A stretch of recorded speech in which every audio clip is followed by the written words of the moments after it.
ल DJI को Osmo Action 6 पनि मेरो हातमा आइपुग्यो। यो चाहिँ DJI को लेटेस्ट एक्सन क्यामेरा हो। मैले चाहिँ आज तपाईहरुलाई यो DJI Action 6 को अनबक्सिङ र यसबाट फुटेजहरु लिएर यसको भिडियो देखाउने छु। मैले यो DJI Osmo Action 6 को एडभेन्चर कम्बो किनेको हो। यसमा आउँछ एउटा 1.5 मिटरको एक्सटेन्सन रड, 3 वटा ब्याट्री, यसको चार्जिङ केस र म्याग्नेटिक क्लिपहरु आउने हुन्छ। र यसको मेन विशेषता भनेको यसमा चाहिँ यसको सेन्सर साइज चाहिँ 1/1.1 इन्च CMOS सेन्सर स्क्वायर शेपमा दिएको छ। यो चाहिँ DJI Action 5 Pro भन्दा चाहिँ यसको सेन्सर धेरै ठुलो भएको हुनाले लो लाइट भिडियो राम्रो खिच्छ भनेर यसको प्रचार गरिएको छ। र त्यस्तै फर्स्ट टाइम चाहिँ DJI ले यसमा variable aperture f2 to f4 दिएको छ। एक्सन क्यामेरामा यो चाहिँ फर्स्ट टाइम इन्ट्रोड्युस गरिएको हो। अनि यसको ब्याट्रीले चाहिँ 4 आवरसम्म चाहिँ तपाईको ब्याट्री ब्याकअप दिन्छ भनेर भनेको छ सिंगल चार्जमा। अब यसको चाहिँ हामीले टेस्ट गरेपछि यसलाई हेर्न सक्छौं। यसमा इनबिल्ट स्टोरेज आउने हुनाले 50 GB को इनबिल्ट स्टोरेज आउने हुनाले यदि तपाईहरुले एसडी कार्ड बिर्सिनु भयो भने यसमा कुनै समस्या आउने छैन। यस्तै यो एक्सन क्यामेरा चाहिँ तपाईको 20 मिटरसम्म वाटरप्रुफ, 20 मिटर डेप्थसम्म चाहिँ युज गर्न सक्छौं। यो DJI को Action 6 मेरो हातमा आइपुगेको छ। म तपाईलाई अब यसलाई क्विक अनबक्स गरेर मैले तपाईहरुलाई DJI Action 6 बाट कस्तो भिडियो आउँछ, यसमा के आउँछ र यसबाट फुटेज कस्तो देखिन्छ, डिफरेन्ट लो light condition, day light condition सबैको मैले टेस्ट गरेको छु। यो तपाईलाई देखाउने छु। अब लागौं यसको अनबक्सिङ गर्न र यसबाट आउने फुटेजहरु टेस्ट गर्न। यदि तपाईले यो भिडियो हेरेर यदि तपाईलाई यो एक्सन क्यामेराले तपाईको रिक्वायरमेन्ट मिट गर्छ कि गर्दैन भन्ने कुरा तपाईले यो भिडियो हेरिसकेपछि आफै डिसाइड गर्न सक्नुहुनेछ। सुरु गरौं अनबक्सिङ। यो DJI को Osmo Action 6 को प्याकेज चाहिँ पहिला भन्दा अलि फरक तरिकाले डिजाइन गरिएको रहेछ। यहाँ खोलिसकेपछि सबभन्दा पहिला हामीले यहाँ देख्न सक्छौं DJI Action 6 को एक्सटेन्सन रड। यो चाहिँ 1.5 मिटरसम्म एक्सटेन्सन गर्न सकिन्छ। अर्को छ यहाँ DJI Action 6 एन्ड अर्को बक्स छ यहाँ भित्र चाहिँ DJI Action 6 को एक्सेसरिजहरु। यसभित्र पाउने भनेको दुईटा बक्स र एउटा एक्सटेन्सन रड हो। अब यस बक्सलाई एकदिन साइड राखौं। अब खोलौं हामीले एक्सेसरिजहरु यसभित्र के आउँदो रहेछ। यसमा दुईवटा स्क्रु आउँदो रहेछ। यो चाहिँ म्याग्नेटिक क्लिपहरुलाई चाहिँ स्क्रु गर्नको लागि। अर्को छ यो DJI को म्याग्नेटिक क्लिप। त्यसपछि अर्को पनि म्याग्नेटिक क्लिप भनेपछि दुईवटा म्याग्नेटिक क्लिप दिएको रहेछ यसमा। यो चाहिँ एट्याचेबल र डिट्याचेबल म्याग्नेटिक क्लिप हो। अर्को छ यो हेलमेट माउन्ट। यो हेलमेटको लागि पनि तपाईको यो DJI Action 6 लाई माउन्ट गर्न सकिन्छ। अर्को type C to type C cable छ। त्यसपछि फाइनल्ली यसमा चाहिँ 3 वटा ब्याट्री यसमा दिएको छ, ब्याट्री र ब्याट्री केस। यसलाई खोलेर हेरौं। यसमा छ 3 वटा ब्याट्री, 1950 mAh को 3 वटा ब्याट्री विथ केस। एकदम राम्रो सिलिकन डिजाइन, एकदम हार्ड केस छ। अब यसमा फाइनल्ली अब हामी Action 6 हेरौं। Action 6 चाहिँ लुक्स रियली गर्जियस। यहाँ देख्न सक्नुहुन्छ एकदम रक फिनिशमा छ यो Action 6 चाहिँ। लेन्स पनि एकदम ठुलो दिएको छ। यसमा चाहिँ फर्स्ट टाइम DJI ले variable aperture f2 to f4 सम्म चाहिँ यसमा इन्क्लुड गरेको छ। सँगसँगै यसको साइडमा चाहिँ तपाईको यो ब्याट्री राख्ने क्लिप छ भने अर्को साइडमा यसको पावर अन अफ बटन र स्टार्ट अफ बटन छ। यहाँ टाइप सी पोर्ट छ। यहाँ चाहिँ ब्याट्री, यसभित्र सिलिकन केस पनि राखेको, सिलिकन ब्याग राखिया रहेछ। यो चाहिँ यसमा मोइस्चर नआओस् भनेर।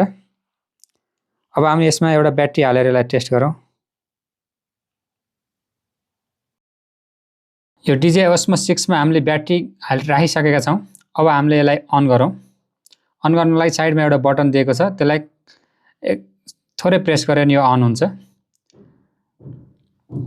यो अन भइसक्यो हाम्रो। यो देख्दा जति आकर्षक छ नि यसको क्वालिटी पनि त्यति नै आकर्षक छ। हातमा लिँदा यसको फिल हुन्छ। यसमा हामीले डिफरेन्ट मोडहरुमा फोटो र भिडियोहरु खिच्न सक्छौं। फोटोको छ, भिडियो छ, सुपर नाइट मोड छ, पोर्ट्रेट मोड छ, सब्जेक्ट ट्र्याकिङ फिचर छ, अनि स्लो मोसन फिचर पनि यसमा छ। स्लो मोसन, त्यसपछि हाइपरल्याप्स। यी सब फिचरहरु यसमा दिएको छ जुन चाहिँ हामीले यसबाट हाम्रो आवश्यकता अनुसार चाहिँ भिडियोहरू सुट गर्न सक्छौँ र यसलाई चाहिँ हामीले एक सेटिङहरू मिलाउनलाई प्रो र नर्मल मोड दुईटा दिएको छ। नर्मल मोडमा भेरिएबल अपार्चर र फिल्म टोन पनि एडजस्ट गर्ने अप्सन दिएको छ भने प्रोमा चाहिँ मोर फ्लेक्सिबिलिटी दिएको छ। एक्सपोजर, कलर ग्रेडिङ र लाइटिङको लागि चाहिँ हामीले व्हाइट ब्यालेन्सहरू मिलाउन सक्छौँ र त्यो बाहेक हामीले चाहिँ नोइज रिडक्सनको पार्टहरू पनि हामीले यसमा चेन्ज गर्न सक्छौँ र च्यानल पनि हामी स्टेरियो मोनोलिटी चेन्ज गर्न सक्छौँ। यो सँगसँगै यसमा स्मार्ट फिचरहरू पनि दिएको छ, जस्तै ह्यान्ड गेस्चर र भोइस कमान्ड फिचरहरू छन्।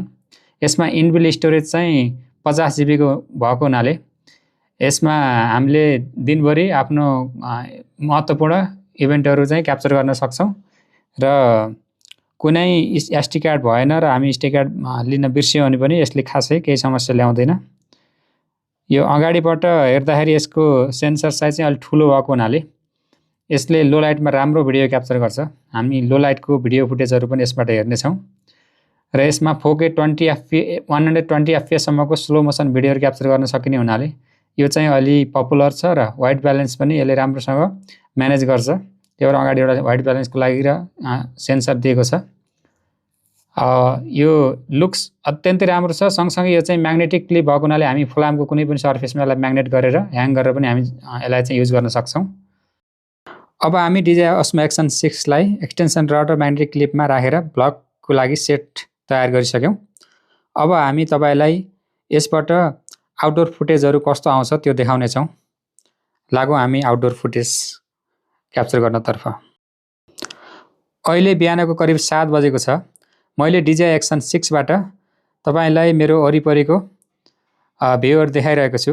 तपाईँ देख्न सक्नुहुन्छ मेरो पछाडि यो डाँडामा घाम लागिरहेको छ र मेरो फेसमा चाहिँ लाइट प्रष्ट पर्दाखेरि चाहिँ फेस उज्यालो छ भने चाहिँ फरक ठाउँबाट अथवा लाइटिङ कन्डिसन नमिल्दा अलिअलि डार्क देखिएको छ। तर पनि फुटेजहरू यसबाट निस्केको फुटेजहरू जस यति सानो क्यामेराबाट खिच्दा पनि राम्रै देखिन्छ। तपाईँ यहाँ देख्न सक्नुहुन्छ। मैले अरू ठाउँको फुटेज पनि तपाईहरुलाई देखाउँदै जानेछु। हेर्नुहोस् यसको डिफ्रेन्ट ठाउँ एन्ड कन्डिसनमा लिएका फुटेजहरू।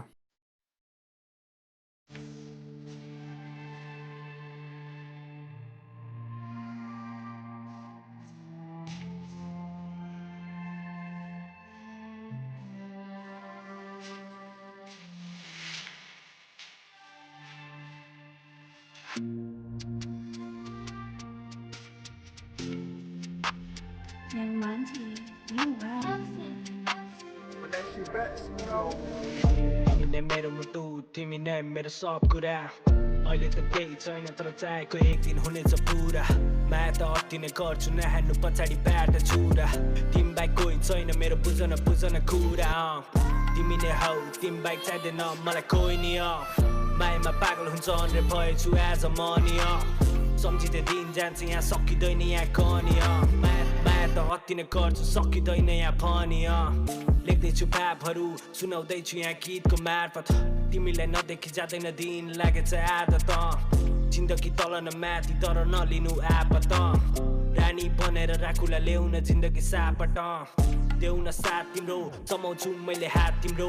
हेर्दाखेरि त्यस्तो राम्री होइन तर मोहनी।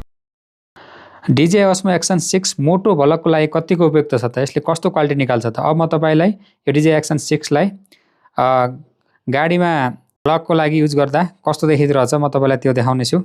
यसबाट डिफ्रेन्ट लाइटनिङ कन्डिसनमा बिहान र साँझको र रातिको पनि लाइटको कन्डिसनमा भिडियो फुटेजहरू देखाउने छु।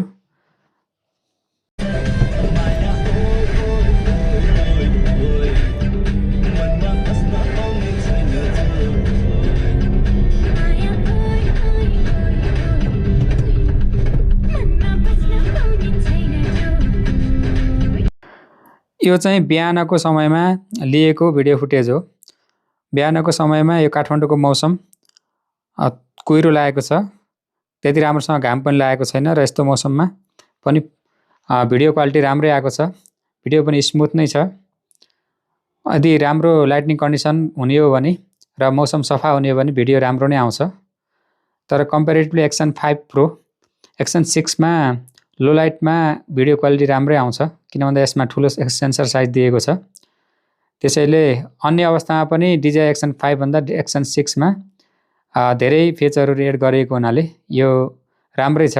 तर एक्सन 5 बाट एक्सन 6 मा अपग्रेड गर्नको लागि चाहिँ मैले खासै यो वर्ती देख्दिनँ, किनभने एक्सन 4 हो भने चाहिँ एक्सन 4 बाट 6 मा something there is new different things added by the DJI। But action 5 already तपाईँ युज गरिराख्नु भएको छ भने एक्सन 6 चाहिँ अपग्रेड गर्नुभन्दा तपाईँ पैसा सेभिङ गरेर नयाँ भेरिएन्टको लागि चाहिँ तपाईँले अपग्रेड गर्न सक्नुहुन्छ। यो डिफ्रेन्ट एङ्गलबाट डिफ्रेन्ट लाइटिङ कन्डिसन आएको समयमा यो भिडियो फुटेजहरू लिएको। यो राम्रै छ, नट ब्याड। यतिको फुटेजलाई हामीले चाहिँ नराम्रो भन्न सक्दैनौँ, राम्रै भन्न सकिन्छ यसलाई। तपाईँलाई कस्तो लाग्छ? यसको फुटेज राम्रो छ अथवा चाहिँ के लाग्छ तपाईँले जय गर्न सक्नुहुन्छ। यो चाहिँ कुनै पनि प्रो सेटिङ नगरिकनै अटो मोडबाट खिचेको फुटेज भएको हुनाले यदि यसबाट अझ राम्रो र भिभिड फुटेज निकाल्ने हो भने डिलग एममा फोटो खिचेर र विभिन्न सेटिङहरू एडजस्ट गरेर योभन्दा धेरै राम्रो कलर ग्रेड निकाल्न सकिन्छ र फुटेजहरू पनि धेरै राम्रो निकाल्न सकिन्छ। त्यसैले मलाई यो अटो मोडमा चलाएर नै यसको फुटेजहरू टेस्ट गर्न मन लागेर मैले चाहिँ अटो मोडमै यो भिडियो खिचेर यो टेस्ट गरेको हो।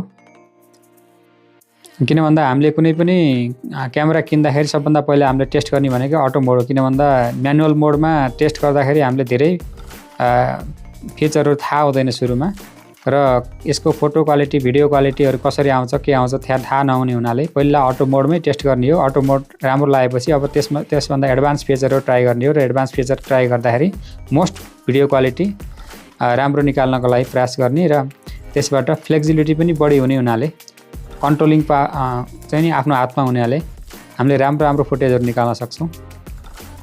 अब म तपाईँलाई बेलुकाको फुटेज देखाउन गइरहेको छु।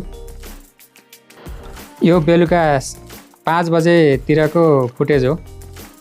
अहिले काठमाडौँको रिङ रोडमा मौसम त्यति सफा नभए तापनि 5 बजेतिरको फुटेज चाहिँ यो DJI Osmo Action 6 ले यस्तो निकाल्छ।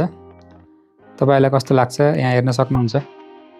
Footage is clear in auto मोड।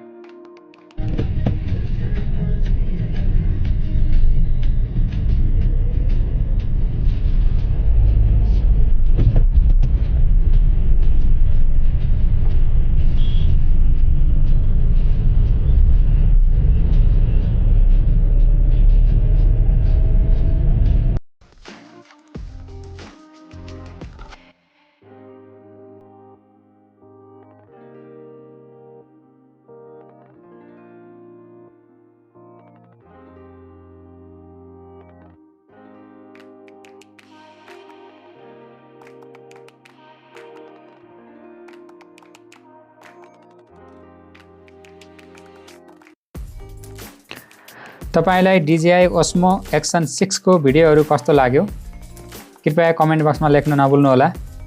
यदि तपाईले DJI Osmo Action 6 किन्ने विचार गर्नुभएको छ भने पनि यो भिडियो हेरेर डिसाइड गर्न सक्नुहुन्छ। यो चाहिँ अटो मोडबाट खिचेको हुनाले त्यति राम्रो फुटेजहरू नआएको पनि हुन सक्छ, तर यसको डिफरेन्ट म्यानुअल सेटिङबाट राम्रो राम्रो फुटेजहरू निकाल्न सकिन्छ। यस्ता ग्याजेटहरू किन्ने भनेको चाहिँ आफ्नो आवश्यकता र बजेटको आधारमा किन्ने हो। हाम्रो च्यानललाई सब्स्क्राइब गर्न नभुल्नु होला। अर्को भिडियोमा हाम्रो भेट हुने नै छ। तपाईको दिन शुभ रहोस्। धन्यवाद।